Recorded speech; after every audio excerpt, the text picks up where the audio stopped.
Vamos então ouvir a presidente nacional do PT, do Partido dos Trabalhadores, a deputada Gleisi Hoffmann, está aqui para participar ao vivo conosco, está nos ouvindo bem, deputada, seja bem-vinda, uma ótima tarde, hoje à noite, né, 6h05 para a senhora. A gente estava falando agora há pouco sobre o desempenho do PT, eu ouvi suas entrevistas anteriores, a senhora está falando sobre uma recuperação do partido, né, depois do efeito que foi a Operação Lava Jato, né, que houve uma desconstrução da imagem do PT, que agora tenta recuperar o terreno.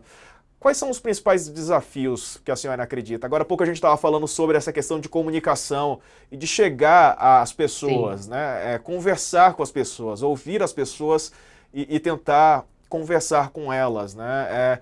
O que a senhora acredita que tem sido feito, né, nesse sentido e até para favorecer o surgimento de novas lideranças também? Boa noite. Oi, boa noite. É um prazer estar aqui com vocês, cumprimentar você, Sakamoto, cumprimentar a Raquel, Diego também, que está nos entrevistando. Olha, com certeza a gente tem desafios nessa área de comunicação, e não é de agora, já há algum tempo, para a gente se readaptar a essa nova forma, né, de comunicação das redes, da internet, a forma como fazer. Mas, obviamente, que a gente não usa os mesmos recursos, nem as mesmas formas que eles utilizam para ganhar redes, né? Com discurso fácil, com discurso que leva as pessoas a achar que qualquer um pode fazer o que eles fazem, com mentiras. Isso nunca foi uma prática nossa e nunca será, e nós nunca faremos isso para conquistar esse tipo de espaço. A gente tem causa, tem proposta, tem projeto e sempre disputamos assim. E é importante lembrar que o PT, desde que foi criado, há 44 anos, sempre lutou contra essa corrente da informação. A gente sempre teve menos acesso aos meios de comunicação, aos órgãos de comunicação, sempre lutamos contra isso e vamos continuar. E vamos continuar apostando nas propostas, naquilo que nós acreditamos. Obviamente que dinamizando e tentando nos adaptarmos a essas novas formas, sem entrar nesse discurso fácil, sem entrar nessa toada em que a extrema-direita entra e fica surfando nas redes sociais. Presidente, a senhora acha que o quanto o orçamento secreto, que na verdade nunca acabou, colabora para esse crescimento das legendas do Centrão? Olha, Raquel, deixa eu lhe dizer, na realidade, as legendas do Centrão sempre tiveram maioria nas eleições municipais. Se você for pegar as eleições municipais, você vai ver que sempre quem vence as eleições municipais, em termos numéricos, é o Centrão e a direita, não é a esquerda, né? Isso é histórico, se a gente pegar a evolução de votação. Acho que teve momentos em que a esquerda foi melhor, mas nunca ela foi majoritária nessas eleições. Nem por isso a esquerda deixou de ser vitoriosa em processos eleitorais nacionais, né? O PT ganhou 5 eleições para presidente da República. Então, ela não tem uma correlação direta com as eleições nacionais. É óbvio que a gente teria que se dedicar muito mais às questões locais para que a gente pudesse ter esse desenvolvimento. A maioria dessas legendas são legendas que não têm projetos de disputa nacional, são projetos locais. O MDB, o PSD, o PP, o PRB. Então, é aí que está a força política, né? E elas são, claro, retroalimentadas pela base política que tem no Congresso. E, de fato, nós tivemos muita transferência de recursos para essas prefeituras, tanto que o índice de reeleição e de sucessão de quem já estava administrando foi muito alto. São repasses federais que aumentaram muito, inclusive no governo do presidente Lula, pelo aumento de arrecadação, aumento do FPM, voltou o piso da saúde, da educação, isso também teve repasses maiores para essas prefeituras, o que fortaleceu. E essas prefeituras, agora, no primeiro semestre desse ano, fizeram investimentos da ordem de 42 bi. Muitos desses investimentos são patrocinados por emendas do Congresso Nacional, que teve um aumento muito grande no seu poder de definição do orçamento. Então, óbvio que essa questão das emendas, ela tem uma relação muito direta com o resultado das eleições. Presidente, desculpa. Boa noite, Sakamoto aqui, obrigado pela presença. Presidente, vamos ter agora em São Paulo o segundo turno entre o prefeito Ricardo Nunes do MDB, que é apoiado pelo presidente Jair Bolsonaro, e Guilherme Boulos do PSOL, que é apoiado pelo presidente Lula. Por muito pouco, Pablo Marçal, né, não passou para o segundo turno, né, foi todo mundo muito embolado lá. Nesse Uhum. segundo, para o Nunes, na votação dele, a gente estava até comentando aqui, um dos pontos fortes da votação do Nunes foi exatamente a atuação na periferia sul, principalmente, onde o PT historicamente era forte, família, os parlamentares da família Tato, etc. E você teve, inclusive, alguns deles, o Arcelino ficou de fora da reeleição, né? E aí eu queria que a Uhum. senhora analisasse um pouco isso, porque esta área é uma área que historicamente sempre ficou com o PT nas votações. Deu uma votação expressiva ao presidente Lula em 2022. E agora está na mão do prefeito Ricardo Salles nessa eleição. Dá para virar, dá para Ricardo Nunes. retomar, ou essa dinâmica já não era, já era? Não, dá para retomar, dá para virar. Nós fomos para o segundo turno, vamos aí dizer, nós fomos um índice quase igual ao do prefeito. E o prefeito tem máquina na mão, foi a máquina do Estado utilizada, a máquina da prefeitura. Teve um exército de vereadores muito maior que o nosso, que agora não vai estar atuando, pode até estar, mas não vai estar como esteve no primeiro turno. E a votação do Boulos e do Ricardo foi praticamente a mesma. Então, nós temos condições, sim, de retomar, agregar com esse voto que já é nosso. A participação do presidente Lula é muito importante nisso, como foi, e temos que também ir buscar os votos que foram para o Marçal, não dá para dar de barato que esses são votos da extrema-direita. A gente tem ali voto de uma juventude que atua nas redes, de um pessoal que pensa diferente, e que eu acho que o Boulos tem condições muito bem de dialogar também com o setor aí que esteve com o Pablo. Então, é uma eleição que está aberta, nós vamos sim nos organizarmos e a gente tem condições de disputar para ganhar essa eleição. Agora, O falando presidente Lula nisso, deve voltar mais vezes deve vir mais vezes para São Paulo, porque exatamente, o presidente Lula é um cabo eleitoral forte. Ele deve vir Uhum. pessoalmente mais vezes para apoiar Boulos? Nós queremos que ele vá, sim. Nós não conversamos com ele ainda depois da eleição. Amanhã a gente tem uma reunião da Executiva Nacional do PT. Uma das questões que nós queremos encaminhar é exatamente a participação do presidente agora nessas eleições de segundo turno, além da de São Paulo, em outras cidades que nós ficamos de segundo turno e que nós temos aliados também. Presidente, eu queria falar um pouquinho mais disso, da presença do presidente Lula.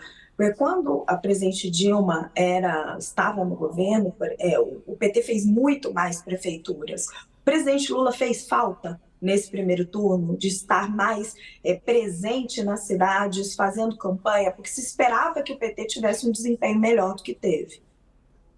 Olha, primeiro dizer que o desempenho do PT ficou dentro das expectativas que a gente tinha.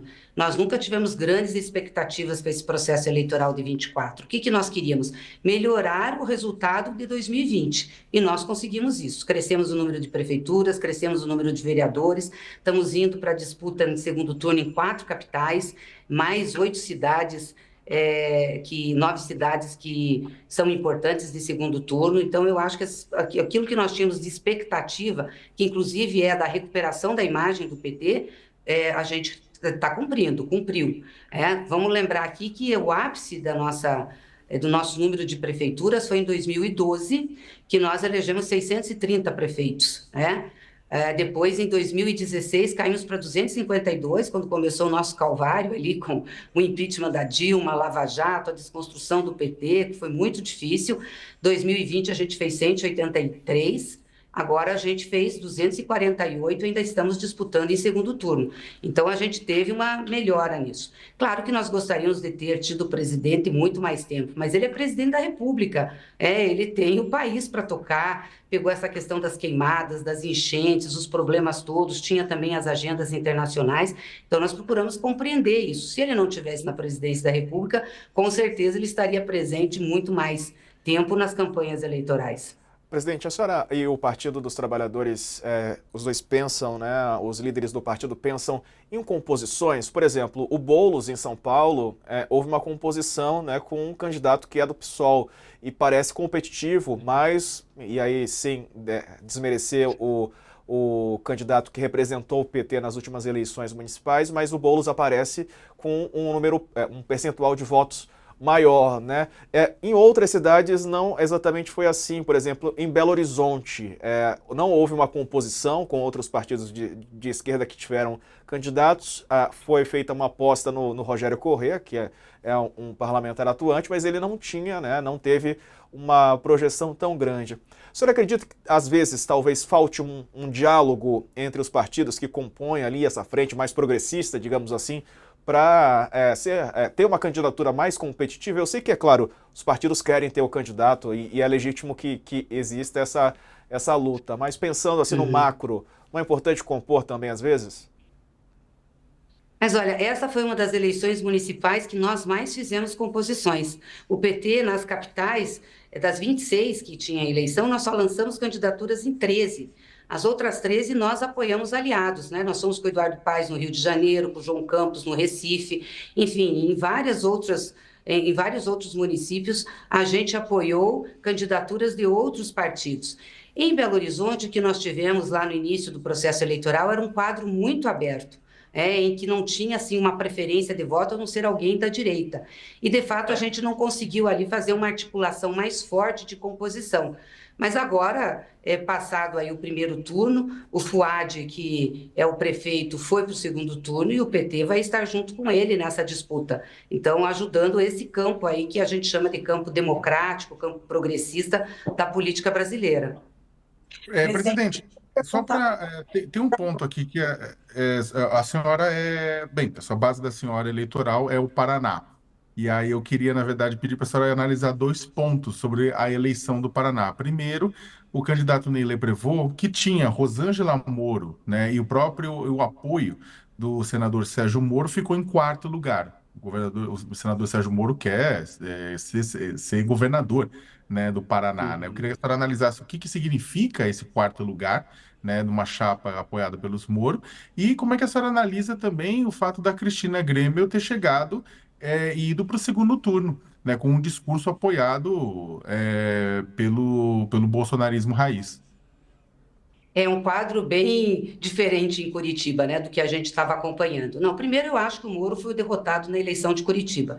Colocou a mulher para ser candidata a vice, ela tinha sido deputada por São Paulo, voltou para Curitiba, isso não pegou bem lá. Então eu acho que a pontuação do Ney Leprevot mostra um pouco isso, né? A derrota do Sérgio Moro em Curitiba.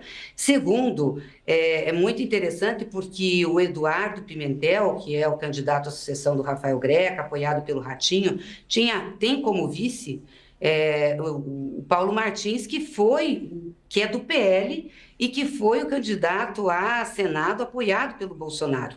E o Bolsonaro resolveu, mesmo com essa composição de chapa, divergir e apoiar uma candidatura que não estava colocada na disputa e que veio para a disputa. Uma candidatura forte que vem com a extrema-direita de Curitiba, que teve esse apoio, aí teve apoio do Pablo Marçal, o Bolsonaro entrou. Então, ali a gente tem um racha nesse campo da direita e da extrema-direita, que estava junto na campanha de 22. Eles vão se debater lá agora, nesse segundo turno. Vamos ver o que vai acontecer nessa situação, mas é uma situação bem diferenciada aí, né, que mostra, claro, a força da direita, mas também nós, por outro lado, ao fazermos a composição com o PSB, a gente reestabeleceu um campo democrático ali. Nós, o PSB, o PDT, chegamos a 20%, essas forças políticas. Eu lembro que na campanha de 2020 o nosso candidato foi muito mal lá do PT, teve 3%. Nenhum candidato progressista conseguiu ir melhor, o Goura do PDT, que foi um pouco melhor. Então agora, com essa união, a gente conseguiu reestabelecer um campo. Eu acho que tem uma reconstrução desse campo aí, mais de centro-esquerda, mas principalmente democrático e progressista. Presidente, eu queria uma avaliação da senhora. O que a senhora acha que aconteceu em Teresina, no Piauí? Porque lá as pesquisas indicavam uma vitória relativamente fácil do Fábio Novo, né, com o apoio do presidente Lula, do governador Rafael Fonteles, do ministro Wellington Dias, e deu o candidato da oposição apoiado pelo ministro Ciro Nogueira. Na sua avaliação, o que houve?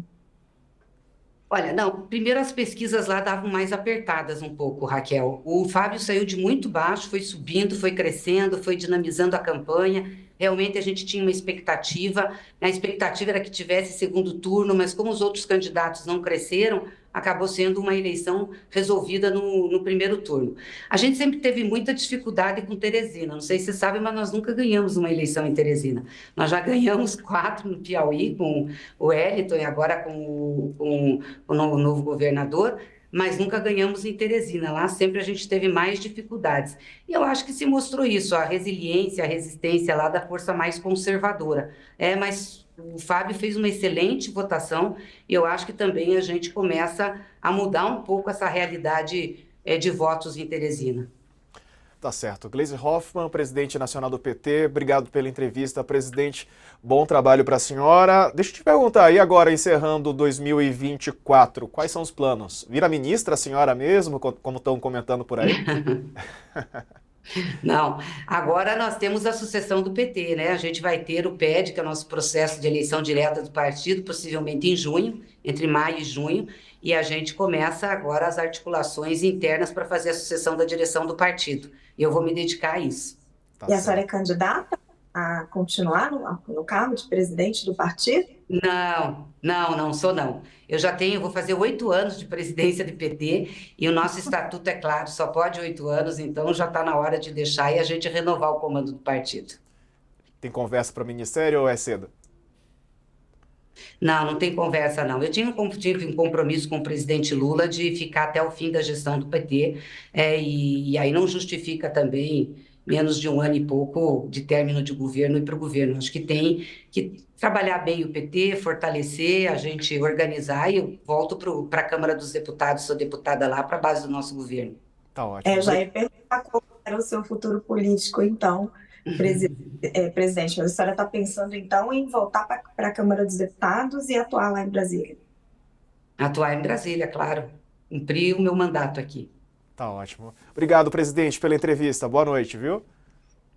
Obrigada, boa noite para vocês também, todos os telespectadores.